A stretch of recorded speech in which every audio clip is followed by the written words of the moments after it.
भांडण करणारी असो किंवा शांत स्वभावाची असो,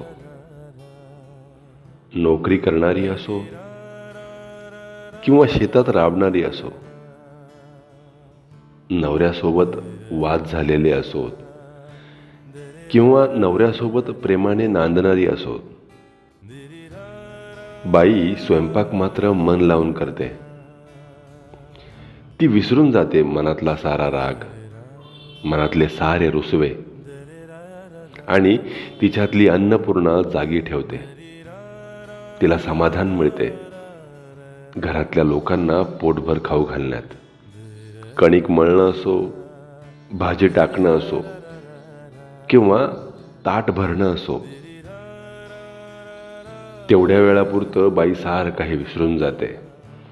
भलेही जेवण झाल्यानंतर पुन्हा भांडण काढेन.